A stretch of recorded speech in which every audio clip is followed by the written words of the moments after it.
Dun dun dun. Good morning, everybody. Got me a new selfie stick. I'm going very low tech. All right, this is what we did yesterday. Filled it up pretty good, but it works. What's left besides just general pickup after a project and cleaning out a garage is lawn and garden area. Sorry for the wobble. I'm gonna put some shelves right here. Just a little rack right there for all these little gadgets. Some hooks for that guy. When we did the house, I saved all the closet doors, reduced finger pinching, and lost clothes by 95%. I want to get that done, but gotta go to work. Actual work. So gotta load up. I just gotta put in a faucet and replace a board under the sink. No biggie.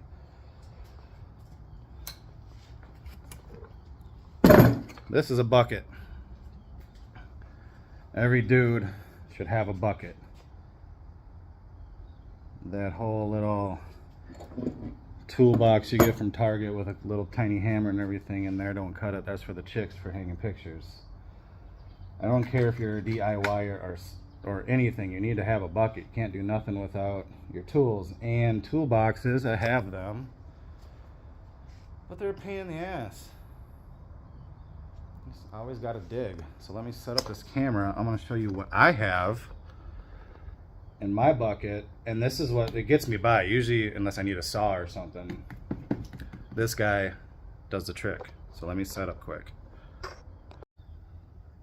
So part of doing projects and stuff, just got to make sure you got everything together. But you know, when you're done, you usually just chuck it all back where it was. So sometimes I just lay it all out and put it all back. Scraper, I think this is a 9-in-1. Scraping caulk, this is sharp, scraping paint, scraping rollers. Just comes in real handy for whatever. Bam. Hammer, not too big, not too small. I think this is a 20-ouncer or whatever. Bam.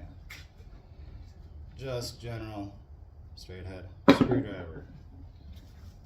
Zip ties, usually to temporarily hold stuff while you're working on other stuff.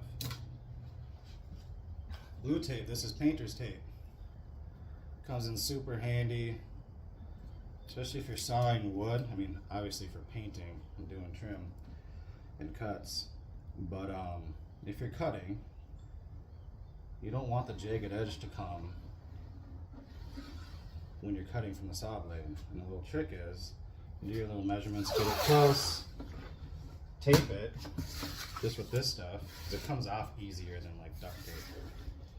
And you draw your line on here, and as your cut, say like with a jigsaw, which we need, I'm gonna grab one, because I gotta pack it up, just in case, bam, that thing's gonna go up and down, and if you don't have the tape on there, it's gonna fray everything up and look like shit. I don't like things looking like shit needlessly. Bam. Tape. Garbage. Get rid of the garbage. Trash thing is way over there. Some twine. I don't know. I don't usually have this in there. In fact, I needed it yesterday to twine up those things. It took me forever to find a piece of twine. So we'll keep it.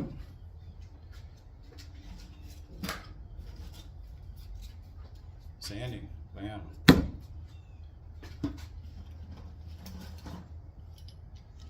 This is for screens. Generally, screens have a little channel and a little rubber rope that goes right in the channel, and it pinches the screen in there. And this is what just runs it right in there. If you got this, you can do screens. You said drill bits, assorted sizes. And generally I lose them, so I have two in here.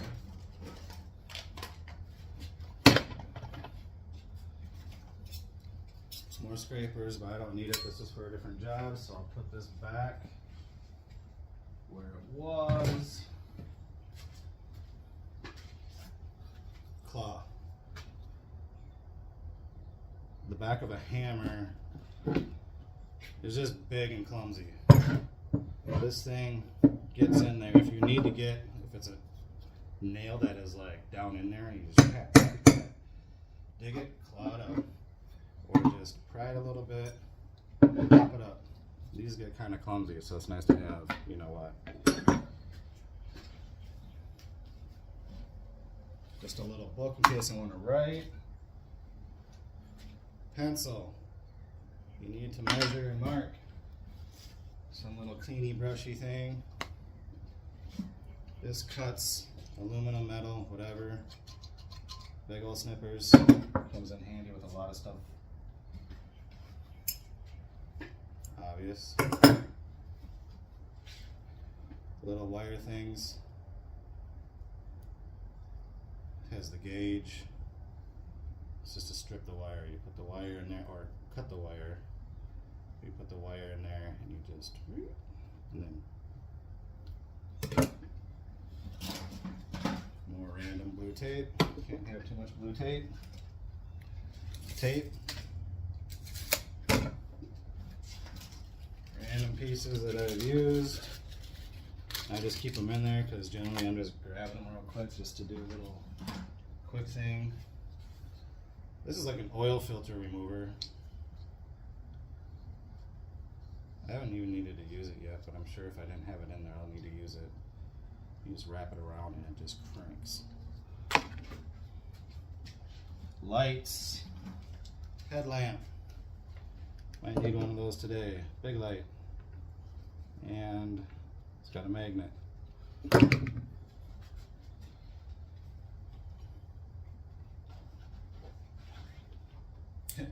More lights. Level. Half the time, you don't need to measure up two sides of anything. You can just, let's say it's a fixture or something, or like with those beams over there, I had to, oh, let me center you a little bit more. I had just the vertical ones, I had to level them so they didn't get all cockeyed. I used a big one for that, but just to have a handy one. This is a good scraper, especially for floors or whatever. Just scrape stuff. You never know what you're gonna need. This is a nail punch. It just gets right on the head, and just so it's not sticking out a little bit, just tap.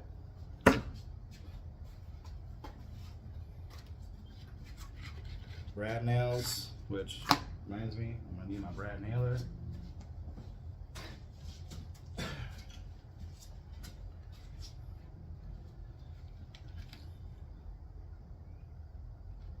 Battery powered one. I should probably charge it right now. It's got a couple little ones in there.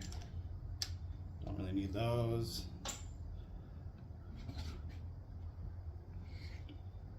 But anyways, you just, put the big ones in there right now. So I think there's only one left. I won't need many. Just how you load her up, you just get it to the back. If it gets jammed, you just pop this. Opens up, and you just deal with whatever you got to deal with in there. Put it in. Oh, you're a little bendy. You're not going to want to slide in very well.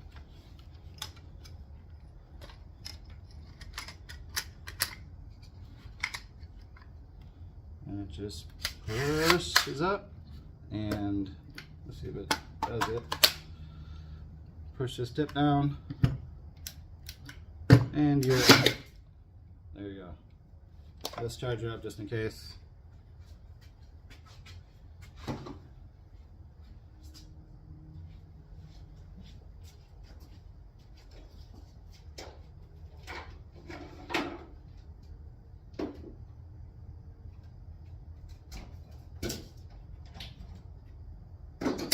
Bam.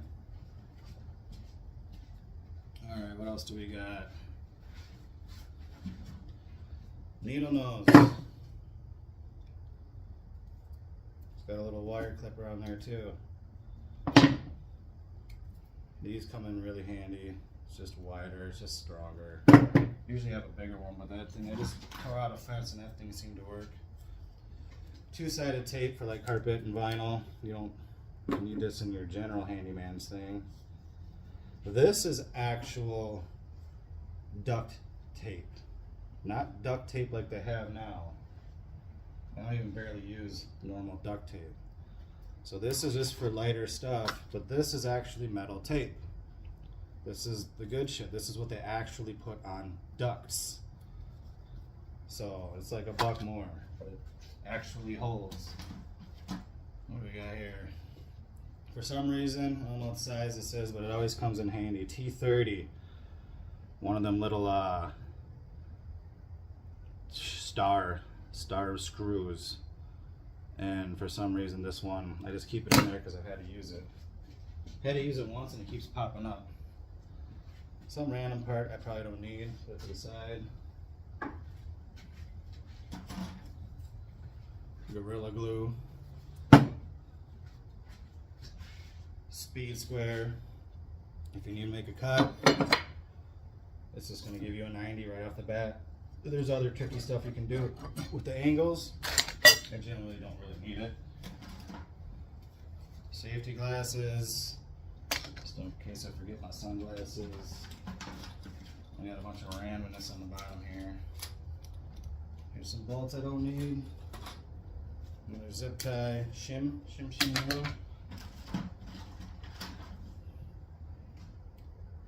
Random bendy wire stuff, thicker and thinner.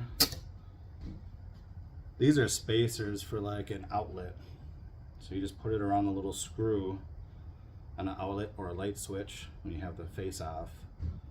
And sometimes they're too far in or out, and you can adjust the length and you can pull them out if you need to, especially if you're putting something new on top of something old that,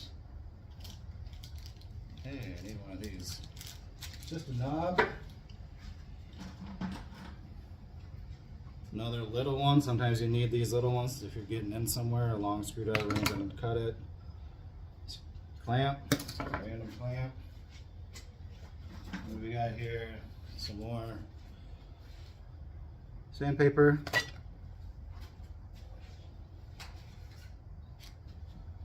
Brad nail stash. I have a box full of them, but I always forget to bring it. This is great for plumbing. It's just designed for plumbing. And then this is just an extra. I rarely use it, but it's nice to have too. Vice grips when you get in a pinch. Good scissors. This stuff cuts through just about anything. What else do we got here? Stud finder, not gonna make the joke. Extra sawzall blade, hanging around. Extra pen hanging around.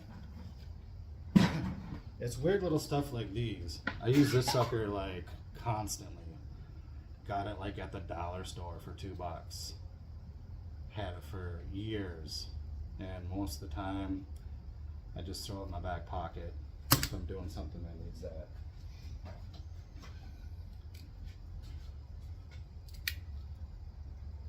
Knife. I don't know if I got extra blades. So it's kind of like taking an inventory. Tire gauge shouldn't even be in there, but that reminds me, I saw a low tire on my car. We'll check that before we go.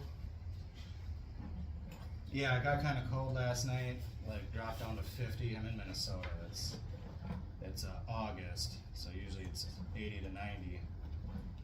But the temp drop showed the tire. So this is plumbing tape. Whenever you're putting together hoses or shower heads, you want to wrap the threads with this white tape so you don't have any leakages. Yellow tape. This is for gas. So if you're doing gas pipes, screwing on a oven or something like that, you want to put this stuff on the thread. It's a little thicker. What else we got here? Allen wrench.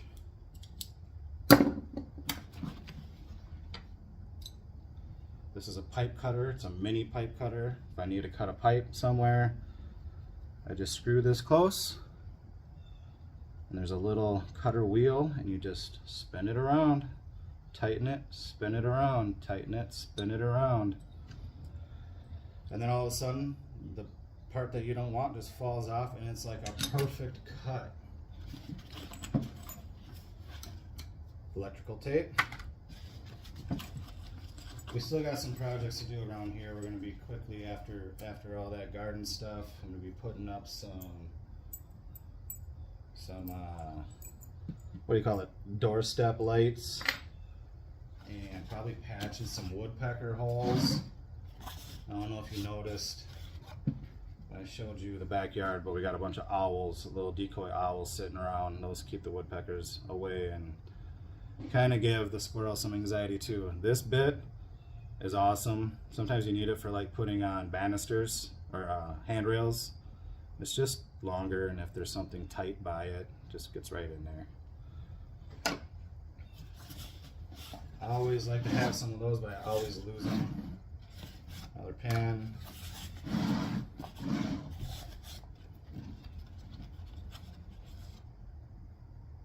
This is a wood, another wood blade. This is the scraper. If you're getting, just for scraping anything, stickers off of windows, old caulk, sometimes that other scraper, it gets the big stuff off, but you still need, come on now, you still need to get the little stuff, and this just, but anyways, and these are the blades for it. I was going to put one in for you, but I don't want to bore you. What do we got here? I think that's about it. So that's my little bucket set up, and it gets me by. I always have gloves. I only got one. I need to find some more. And never forget,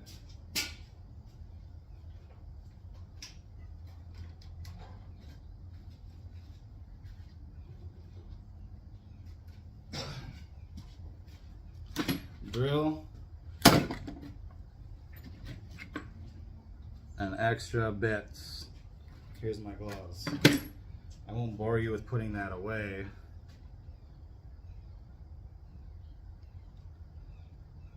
And I gotta load up.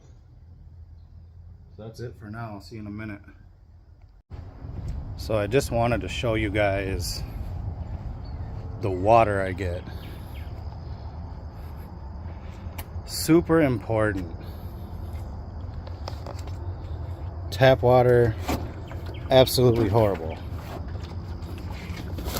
And nowadays, as you know, not very safe using the wagon because of my back. We'll get into my back in a minute. I'll tell you about it on the drive. But yeah, tap water, ridiculous. I guess the short and skinny of it is, as you know, they put some chemicals in it. It's like a 10-step processing thing they got to do to make it safe, which already tells you they got it from a contaminated source. And even most of the bottled water you get in the store, at least the stuff that isn't super expensive, is just some tap water too, except for like Fiji and a couple other ones. Ice Mountain Natural Spring, I think, is good. I can tell by taste now. But I go to my local Finken. I get 4 of these suckers for like 26 bucks. But their delivery sucks. They're never on time. Then you gotta wait a week. I'm just like, whatever, dude, I'll go get it. 26 bucks, that's less than pop. So bringing this board. Oh, gotta get some stuff out of here. Most of my health stuff is from like those books I said I wrote. And I got a little website, simply-sober.com. Lots of good stuff on there. That's the website, but otherwise Simply Sober. Look it up on mostly BitChute, Brighteon, YouTube. I think YouTube censored it because I used the word PHARM a little too much. I remember when I first started the channel, and this was years ago, and it was getting hits and hits and hits, and then I did one on meds, and it stopped. Dead in its tracks. Just done. Alright, I'm gonna finish loading up. Alright, like I said, tire was low.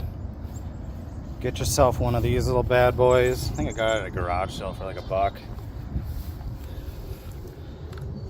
Now you could go to the gas station and just use theirs. It's easier if they're not out of order. I'm plugging it in here. But just to have at your home, and it pumps up bike tires and all sorts of stuff. Takes a little longer, but it's better than having a flat tire. And by the way, if you don't know, taking good care of your tire pressure, like half of the things, half of the shakes and pulls you get on your tires, or what you think are misalignments and whatnots, uneven tire tread wear, it's just because it's uneven pressure, or you got low pressure. So you just keep them pressured good. I mean, we got sensors now on the newer cars that kind of tell you, but just the easy maintenance thing, especially for the older cars, just to keep them pretty solid. Especially, like I said, I'm in Minnesota. We get a lot of fluctuating weather. Yeah, it's gonna be loud, so. All right, tires are pumped. I think I can go above 60 now. So we got a little drive to the site. So I'm going to pre-game the back stuff, the lower back issues. Now, granted, not everybody has the exact same issue, but in my experience, 90% is about what I'm about to talk about. And it's almost always overlooked by all the professionals. So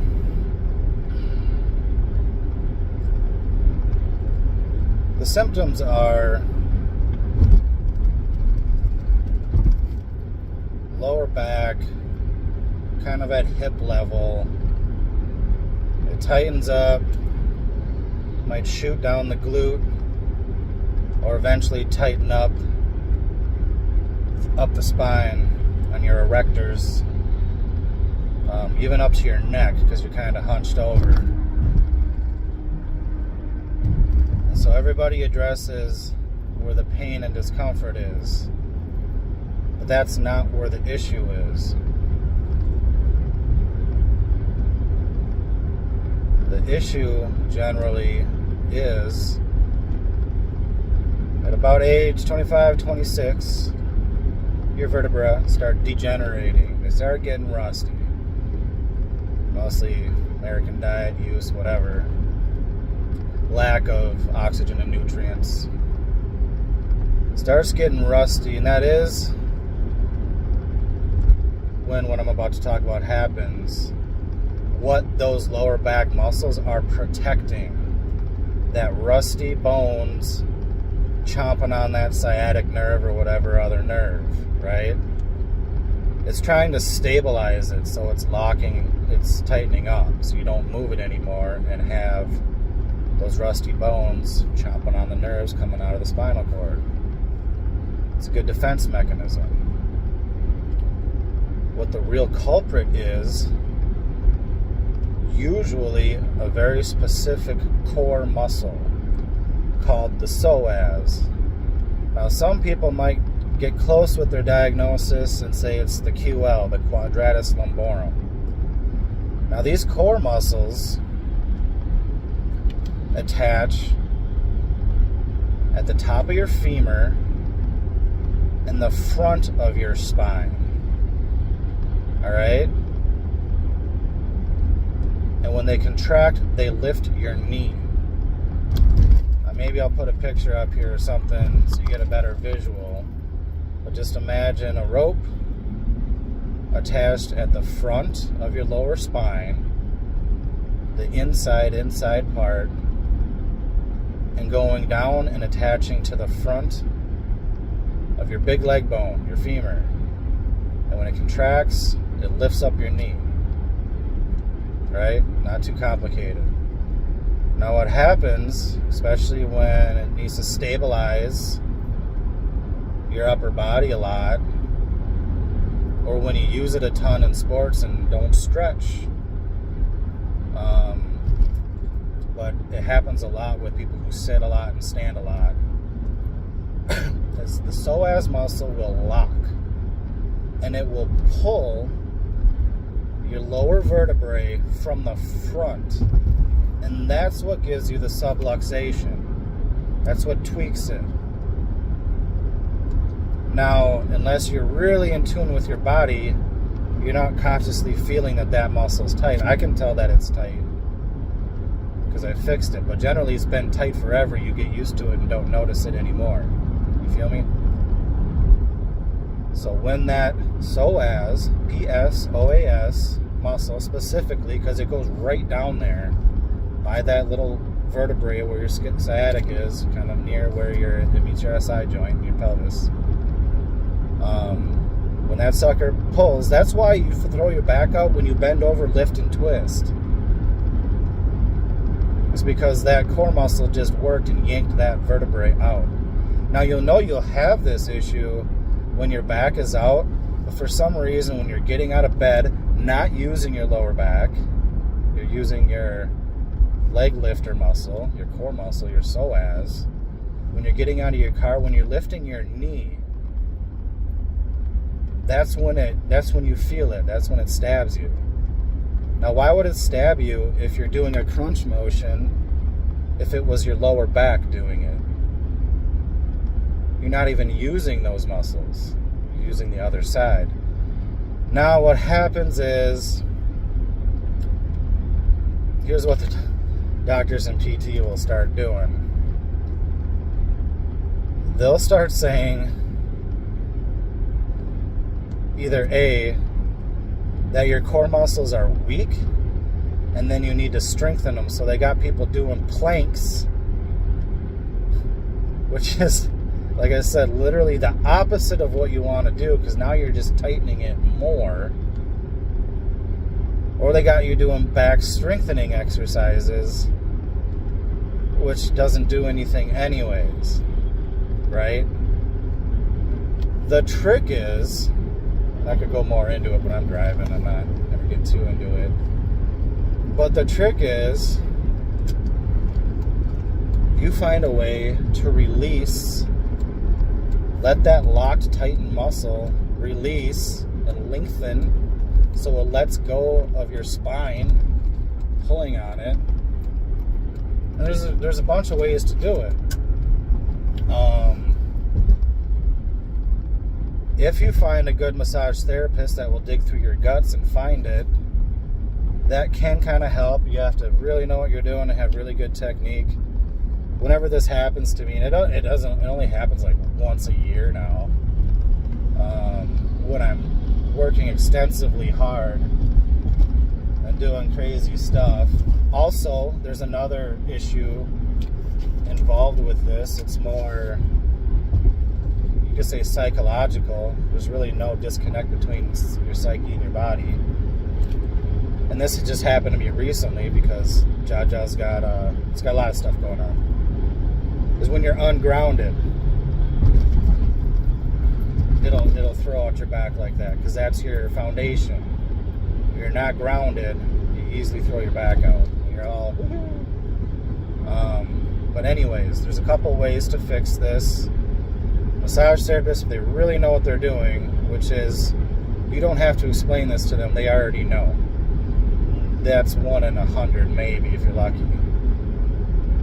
The other way, the way that I solved it initially is, and I'll show you what to do later when I do it, is I looked up yoga for psoas release. So very specific stretches. Now don't click on the video with the big busty blonde lady doing it, although she might have back issues.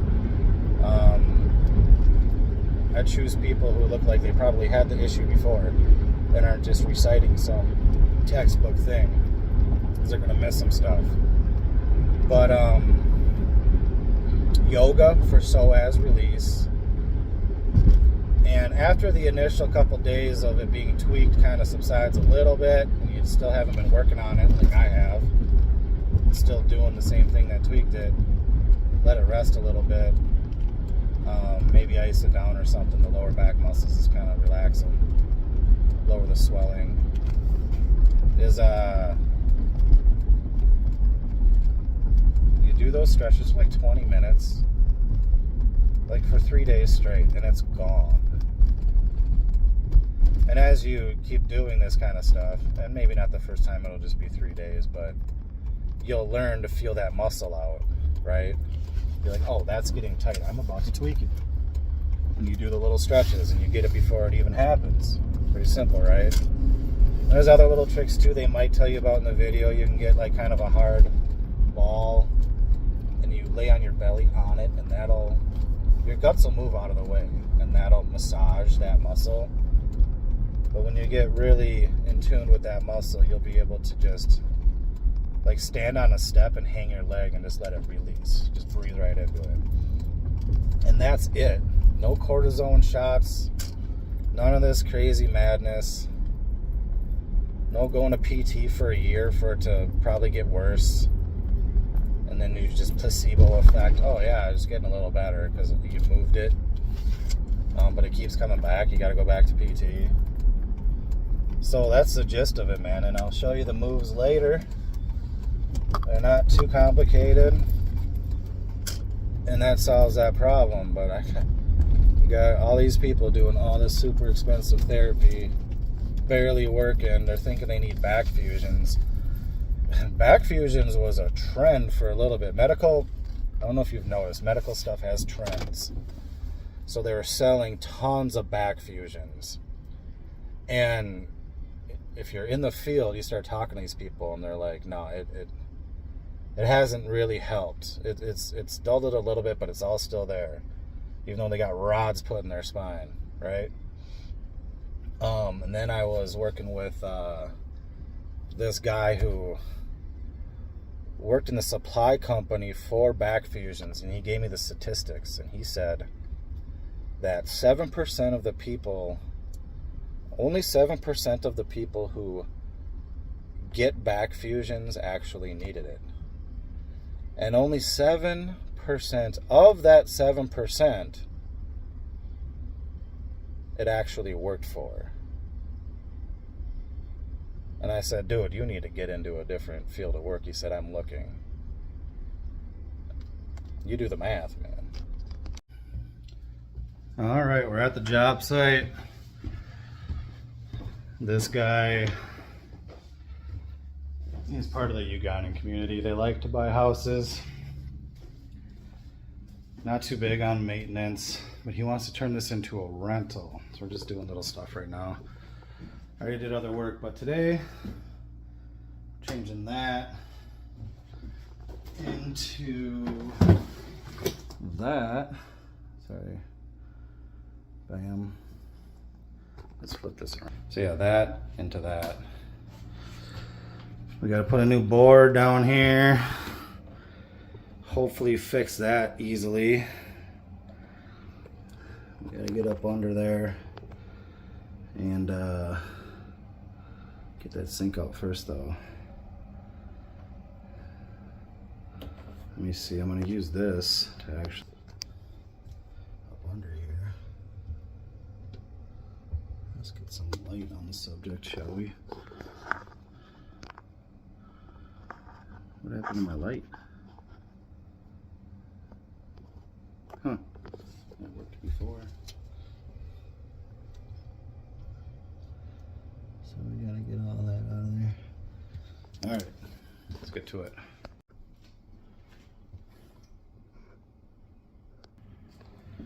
Alright, here's the deal. I got under this guy. Now when you do any sink work, you know, you gotta turn those off and disconnect from the other faucet. But that's bullshit.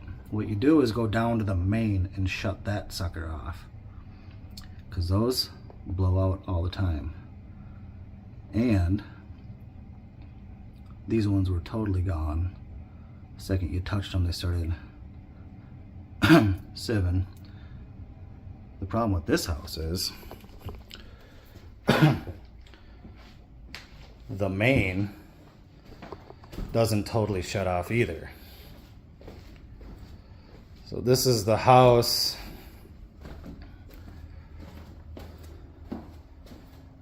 So you just did this guy. This is the stone tile floor I just did. It actually looks better than that. I just haven't had a chance to clean it. Redid the whole innards of that toilet that's in the garage. It's getting it all repainted. Yeah, so yeah, this was a Ugandan guy. I love him to death. But these people do not know anything about houses besides they like to have them. So he bought this as an investment house after his son graduated from college. So take that money, put it into his house. And then he got overzealous and started doing stuff himself. Didn't even consult anybody before buying the place, and he bought it from other members of the community, quotes. And we know them very well, and they're kind of slumlords. They'll get the, where's the light? Oh, there it goes, motion detector. They'll get the house and just let it go. They don't like paying people for work. So these are the main valves. And generally you'll start with this one on the inside of the meter. And if that doesn't work, you go down to the red one on the outside of the meter. Both of them are shut off right now, and the sinks still run a little bit. I had kind of a heads up because I had to replace the spigot outside, and it was kind of doing it then. So, but it's doing it now inside. I can't replace the faucet while that thing's spewing out water, obviously. But yeah, he jumped in and tore out all the carpet, no big deal, and started doing the floor, but he had missed a ton of it. He just got sick of it. And then he wanted linoleum laid over it. I'm like, dude, you didn't even need to tear it up. We could have just laid it right on over it. So then I spent hours finishing up that part. Then he changes his mind and he wants the same stuff that's in the upstairs bathroom and the downstairs bathroom. And initially he wanted a rush on this. Wanted it done in like 2 weeks. I'm like, no problem. So I go to town on it. I didn't write him up a bid or anything. I mean, when you're in rush mode, it's just get her done. I'm affordable. He ain't gonna get ripped off. He knows me. I worked on his own house. And so I did some gutters. Those two and the downspout. That bathroom, did a lot of planning. This stuff was dripping right down into the basement, blah, blah, blah. Lots of planning, whatnot.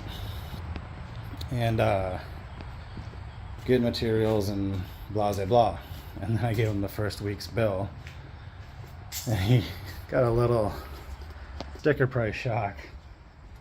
I think it was like $1,000, but he bought a bunch of material too. All in all, he's gonna get this whole place renovated for like $10,000. You don't get a whole house renovated for $10,000.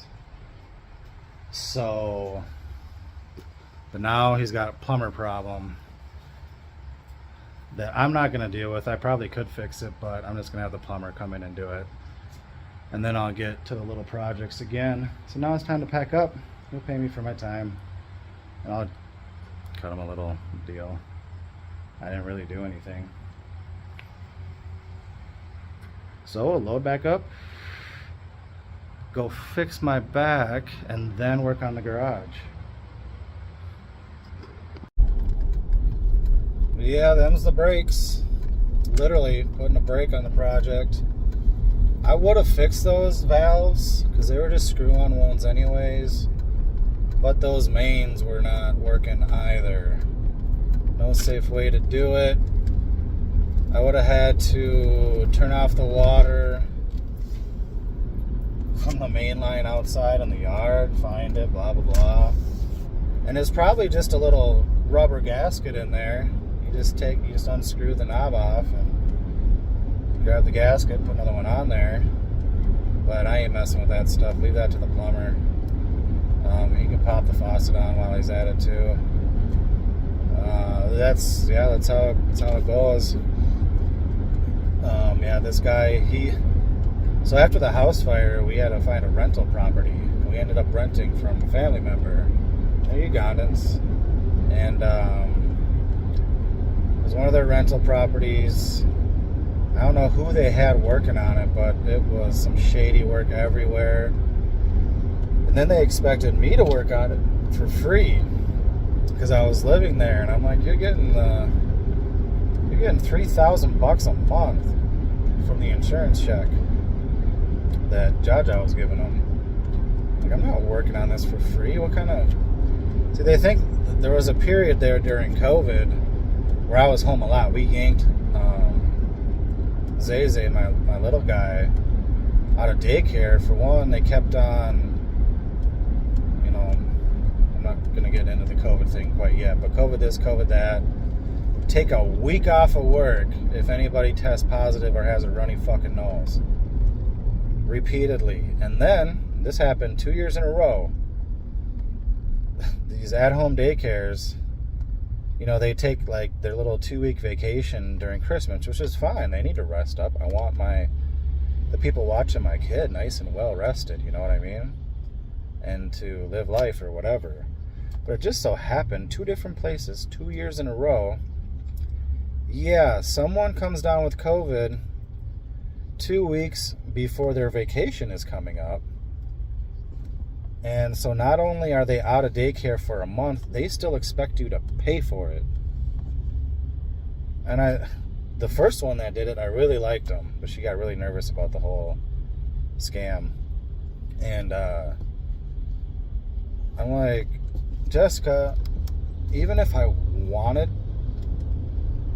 to pay you while I'm watching my kid and taking off a month's worth of work, even if I wanted to do that, I could not financially do that. The numbers do. I'd have to take out a loan to do that. And they're like, you're going to lose your spot. I'm like, then I'm going to lose my spot. And then it happened the next year too. And then even the next sitter, we kept jumping him around, poor little guy. This one, we didn't even know. She'd disappear all day and have someone we didn't even know watching them. But she would randomly, someone's sick, I'm taking a couple days off. I'll come back for 2 days. Just the morning of, you go to a locked door. So I took a lot of time off. Now to pay my way, this is a different story, but we were at Jaja's house, the one that burned down. And they don't take care of their houses, so I just work on the house all the time. I pulled off about $8,000 worth of work that needed to be done. That's besides the cosmetic fun stuff I did. The work that needed to be done to the house. And that's the only way I can pay my way right now. Anybody else taking off this much time would have lost their job a long time ago. You're a workaholic. You're not going to take off a day. This grandma has not taken a day off to watch the kids for a full day since my little girl was born 5+ years ago. Not one single day. And she's like a head nurse. She's got so much PTO and sick time saved up. Not even going to bother. She's watched them a couple of times in the crunch, but I always got to be back before 1 so she can go to work. Anyways, forgot the moral to the story. Oh yeah, so these same people sold this guy the house. And yeah, the house is a piece of work. And any house you get into, you're gonna have surprises like that, like plumbing and whatever. But he's still gonna get it all done for cheap. But yeah, now he changed his mind again. I gotta write up another little estimate. I stone tiled that upstairs bathroom, and like I said, now I did extra work finishing the cleanup on the floor when he tore up the peeling sticks downstairs. That was like 2 hours worth of work. That's like $80 that he didn't even need to start, you know, the tear up and then not finish it. And then I finished it, and now he changes his mind and wants the stone tile downstairs too, which means I didn't even need to finish. So one of the cultural quirks with these people is they're very impulsive. Zero planning. And if you ask them about their plan, they get defensive because they don't do it. They kind of have a little glitch. They don't do it very well. At least the community that I'm around, and especially the tribe that I married into. Now my wife, she's totally Americanized. Doesn't act a thing like them. Her mom didn't raise her. When they come over here and get work, they leave their kid back home for like 5 years. Just leave them with whoever. Oftentimes it's with an abusive family. And the way they treat their kids is way different than we do. We tend to kind of serve our kids anything they need. They have kids literally to serve and obey them. I remember one time when we were in Uganda, this is what it's like, if you really want to know. And it's just a little perspective on the other side of the planet. So we're in Kampala. Actually, no, we were from their home village. We were in their home village in Bale. And it's 4 hours away from the capital city, Kampala. Kampala is modernized. We'll do a little history lesson here. Kampala is modernized. Looks like our cities. It's a little smaller. Skyscrapers, whatever. That's where all the government buildings are too. But just even in Kampala, you can see the government building looks like a castle. And almost literally across the street, maybe 2 blocks down, there are mud huts, slums. You don't want to go in there. And the history was they got colonized back in the, I don't know, I think it was the 60s and 70s. And if you see pictures of it back then, you know, it looks like the 70s, except like it did here, except over there. Now the whole country wasn't that way, obviously. Well, then they wanted their sovereignty. They didn't like white people ruling over them.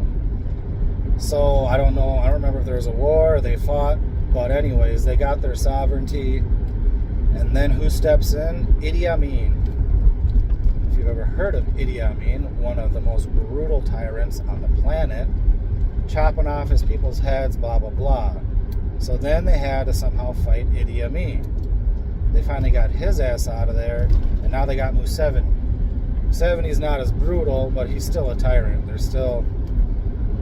nothing's changed at all. They just still steal from their people, and it's just slummy over there. The ones that come over to America and get their job, they like to play like they're the Kardashians over there, because compared to them, they're rich.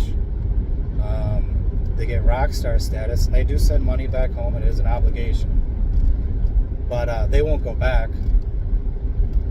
They won't go back at all. They think it's shitty over there. Even told me so. I'm like, well, that's kind of funny, because I remember at a wedding, this is a different wedding than I was about to tell you the other story about the kid. But at a wedding, one guy spoke, and he's like, we're not doing what we said we do. We said we come over here, get educated and well off, and go back and build our communities, instead of just sitting here in our luxury, sending money back home and letting everybody eat it up and not getting anywhere. And they all just shut up because they're all guilty. They don't want to leave. all the niceties of this country. So they just send money back home, good enough. But to really paint a picture of how they treat their kids, we're at a Quangelo, and this is for one of the, what do you call it, magistrate, or whatever they call it over there, political guy, wife's uncle, and really high up there, and he's having hosting a Quangelo for the auntie, blah, blah, blah. So they have this tent, one of them canopy tents, and it's boiling in there. They got like 50 people just jammed under this little tent. And they have this thing where they really like to make everybody wait. Not like 15 minutes wait. Like sit there and wait for us to get ready for like an hour minimum. It's just part of their tradition. You wait. They're very hierarchical. If you got a title or you're an elder, you just do what I say. It doesn't matter if I'm wrong or being rude or an asshole or if I'm an idiot or anything. You just do it. Which is probably why their country isn't going anywhere. But anyway, so I'm sitting there, sweating my nuts off, sitting next to the wife. We're like, oh my God. Like, really? It's over an hour now. We're waiting. And this whole time I didn't even notice. There's this little kid sitting underneath a chair. Quiet. Quieter than a mouse. Sitting underneath his mama's chair, just all fucking chilling. Sit there and be fucking quiet. I'm like, are you kidding me? It just blew my mind. I'm like, give me a Fanta, and I just, here, kid, drink this pop, man. Blew my mind, and that's normal, man. We'd have dinners and stuff, and like when you have birthdays and whatever over there, basically you got to account for the whole village, because if you're outside grilling, the poor people are going to come too begging with their bags. They have a plastic bag and they'll just scoop the food right in there, and they kind of eat the same thing over and over again, and I got kind of sick of it real quick, so I stopped eating a lot of it. But I just get plates. Here you go. And here you go. And then just keep giving it to the kids or whatever. And but anyways, trippy place. It's like Mad Max Thunderdome meets the Garden of Eden. That's what that place was like. Beautiful place. Pearl of Africa. But yeah, the people there have been too traumatized. Stuck in some it's just like, this is like any government that gets too big. It just starts becoming self-serving. And but yeah, they come over here and they fall into all the traps that America has to offer. Sin and all that is very profitable. But yeah, they come here and they start making more money than they've ever seen in their life. You can't blame them, but they get hooked, and most of them either become alcoholics or workaholics. Yeah, it's a trip. But yeah, then they buy these properties, and they love pretending they're in big business, but they know nothing about it. They end up losing more money than making somehow. Kind of like what I'm talking about with this guy. And the mother-in-law, she keeps losing money left and right. Basically doing the opposite of my advisement. I'm like, you ever gonna listen? But anyways, that's here or there. That's just family in general. So they do everything that we do, but they kind of take it to an extreme. Then they get really pompous because they get worshipped back home because everybody wants money from them. And it kind of goes to their head, and and then you're like, dude, all you did was you got to America and got a job. You didn't really do, this is what we do all the time. Either way, you got to shift your perspective, because even the poor here live like kings compared to like 90% of the planet, man. Even if you're on welfare and taking the bus, you're doing better than most people on the planet, and still be whining about it. Anyways, I gotta eat. Bye. Suppose I could piggyback on what I was just talking about. So another thing that's common over there is what they call house girls. Basically live-in maids. And it's usually just some young thing. And they serve company, they do all the cleaning. Now, how do I say this? They're dead quiet, not really dressed the best, super obedient. It looks like a slave. The whole demeanor. Now, they do get paid probably peanuts and I think room and board and food and stuff. But it was creepy. Just creepy. Now, to get on a touchy subject, slavery, since there's such a narrative here about it, I don't know how anybody thinks we got the slaves. It's not like any European's going to go searching through the bush for them. They bought them from people over there.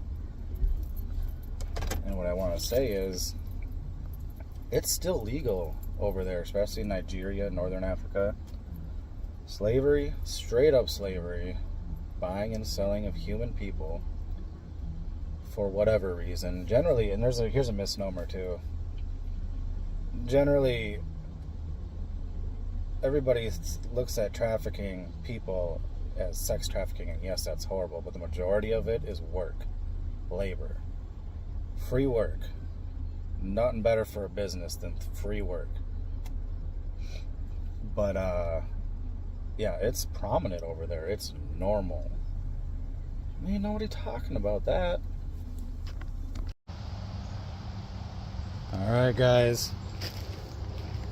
Back stuff. Start by warming up the exact muscles. Sit. Just wobble. Side to side. This is using the muscle that's locked up, making it move. Tailbone to tailbone. And front, back. Oh yeah.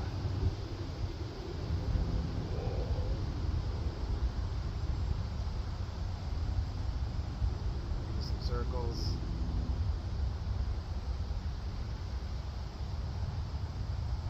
Just getting it moving.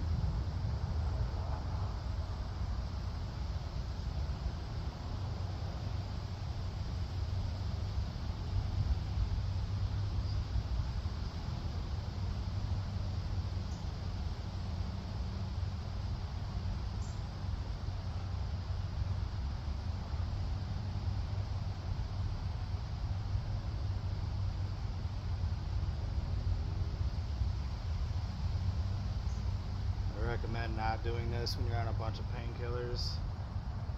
You want to feel where it's tweaking. You don't want to overdo it. It's the one thing with the painkillers, you're still wrecking stuff, but you're not feeling it.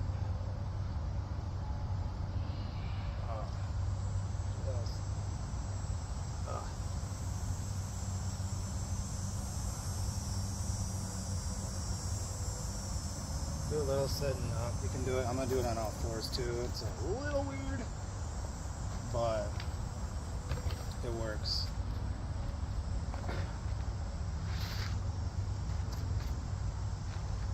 Got my kids' mat. Not doing it inside because there's people in there. I didn't bring my gym clothes to hit the gym on the way back. That still would have been weird.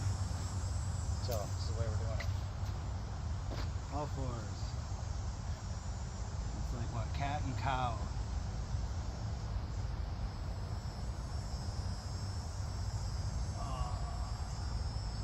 Pulling. That's when you feel it. Feel it a little bit there too, but that's mostly abs.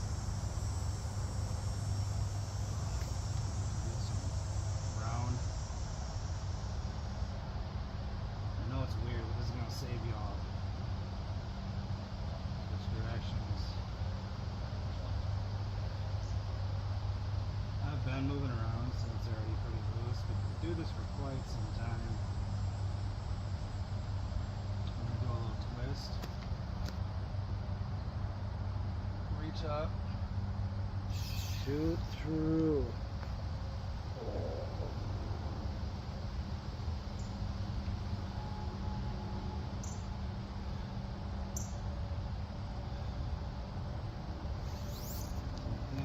Reach up, shoot through.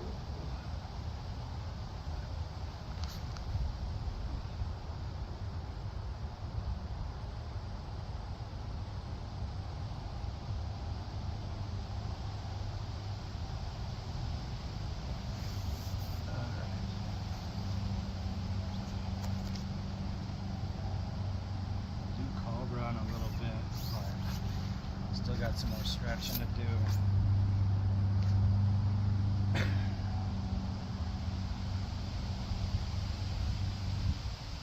Flatten out.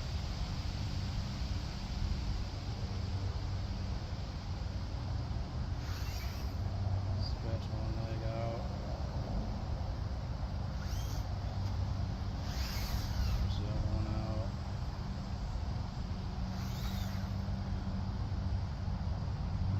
Pull the sucker up. Grab the knee.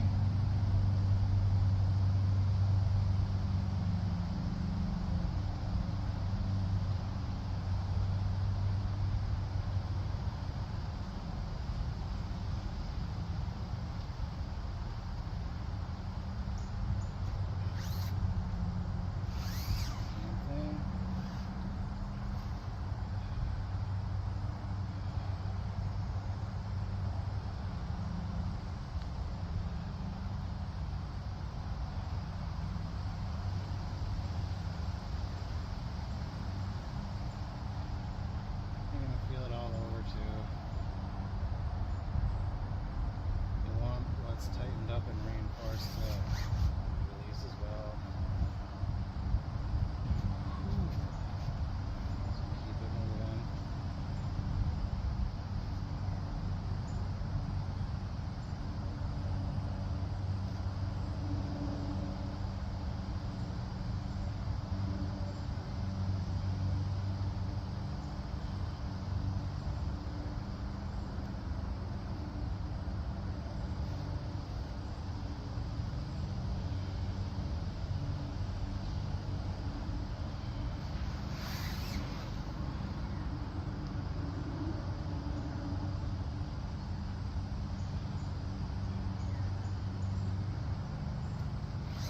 So long because I've had to do it. Forgot all of them almost.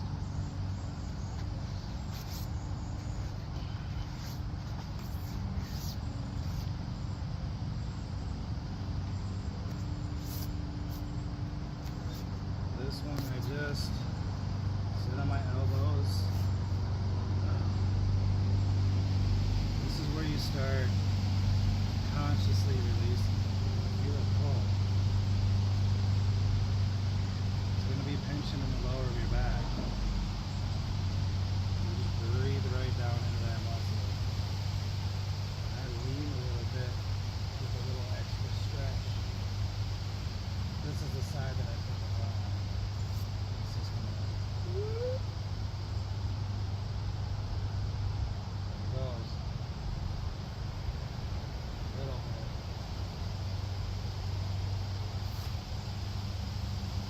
This is a quick version because I'm used to doing it. You might want to get a more detailed version online.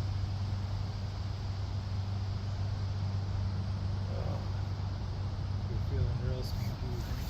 Push up a little. No, we're not going there yet. I'll still have another couple rounds of this I gotta do.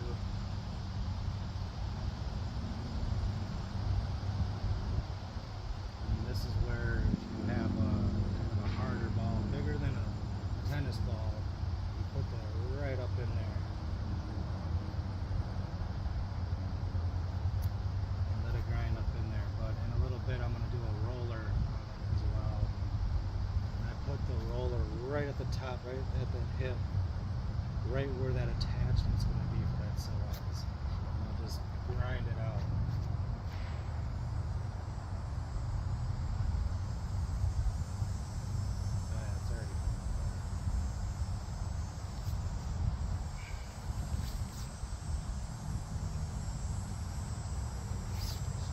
improvement. Another one I like to do is you gotta get a bar and make a C shape.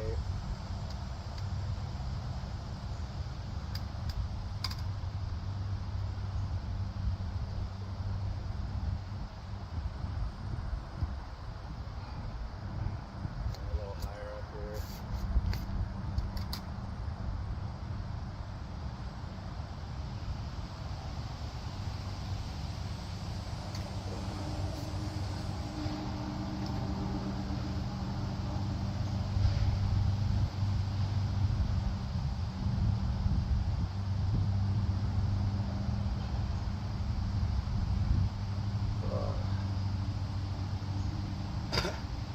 Just hang and get it comfortable and just let it all go through here.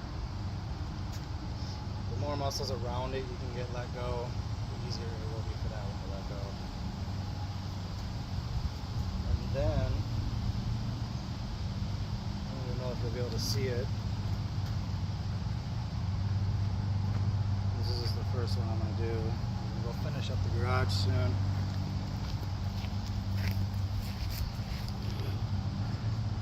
See if you can. We'll do it like that.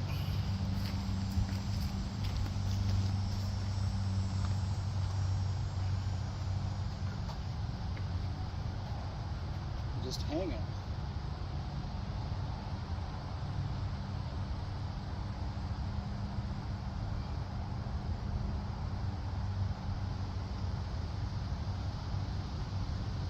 It's this side. We'll do both for good measure.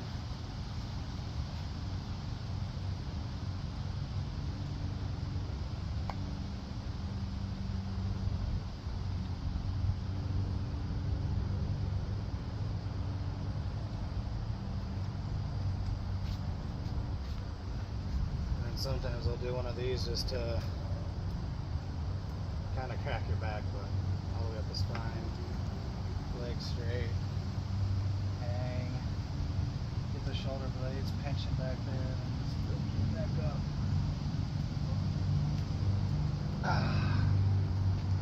Right between the shoulder blades. That's the quick version. You're going to want to take your sweet time doing it.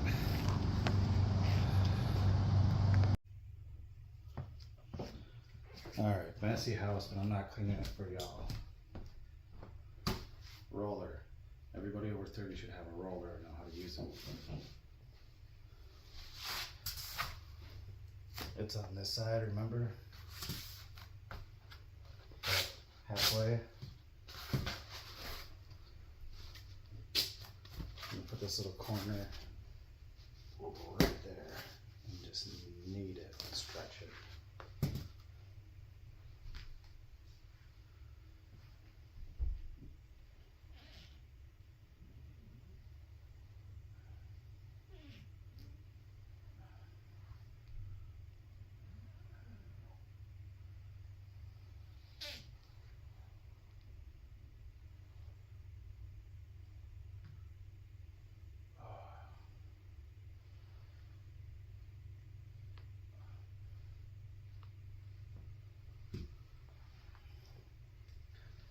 That's it for the rolling.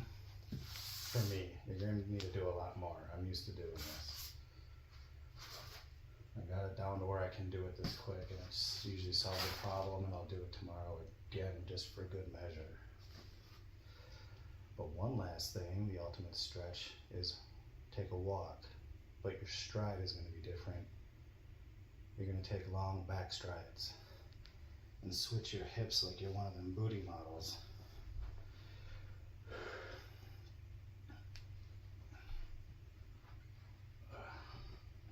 Something like that. You're just gonna walk. You clench, clench, clench, clench. And that's it. You do that stuff for a couple of days, you're good to go.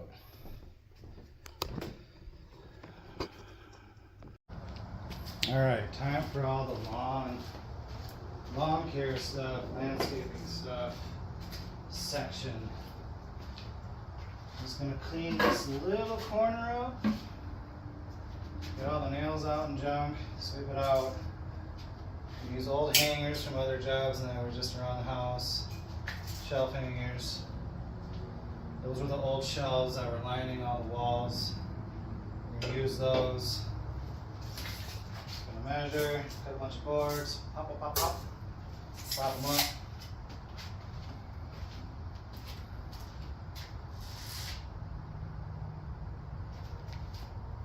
There we go, hammer. I'm not gonna make you watch all this easy stuff.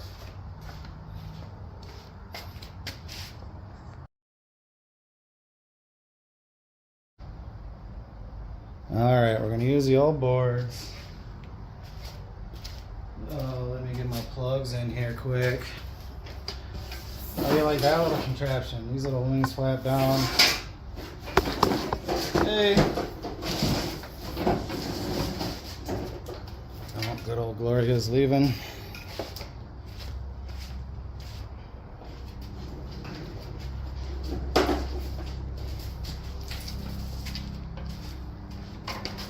That girl spent a week here sleeping, sitting on the phone.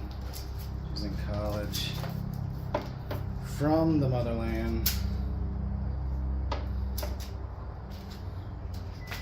And she helped out a lot. Alright, old board. I think we're hitting 27 inches. I usually measure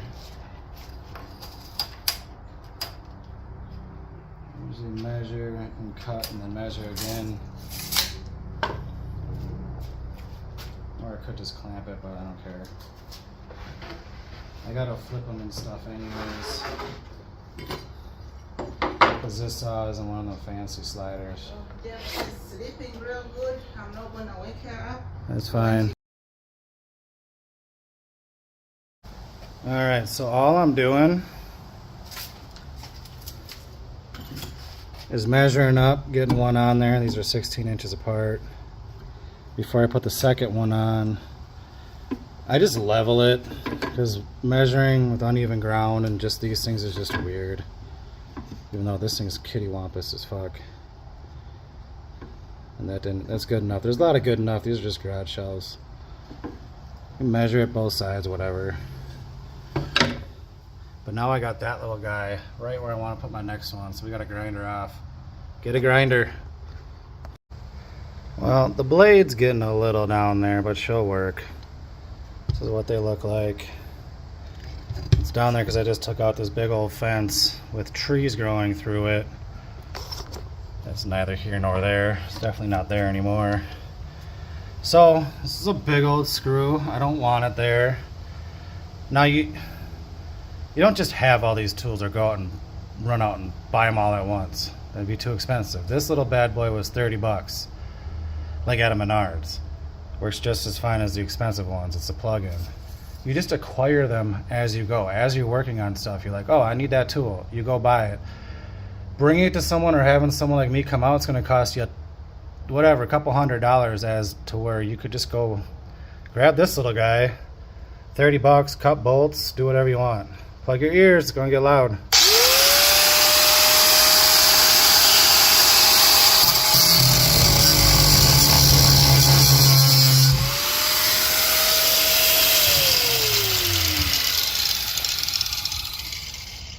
Bam.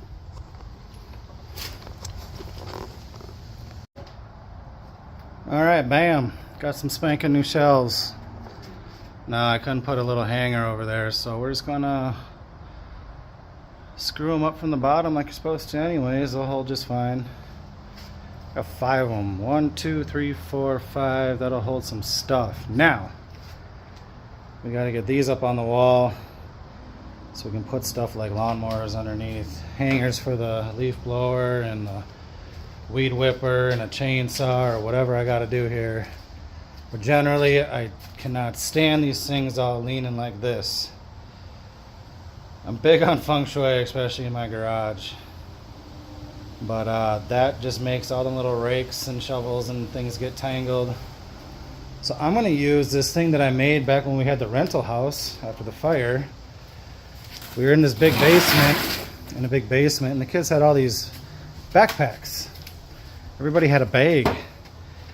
So it was an unfinished ceiling. So from the joist, I attached this bad boy with a bunch of hangers, and it should work just fine. I might have to switch the hangers around a hair to stagger them, but I think that'll work good.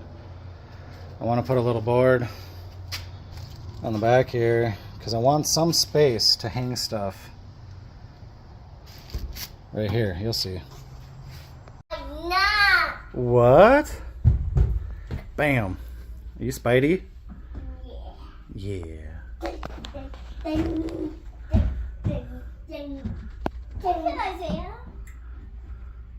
What? What are they doing? Oh yeah, good old Chick-fil-A. Here he is.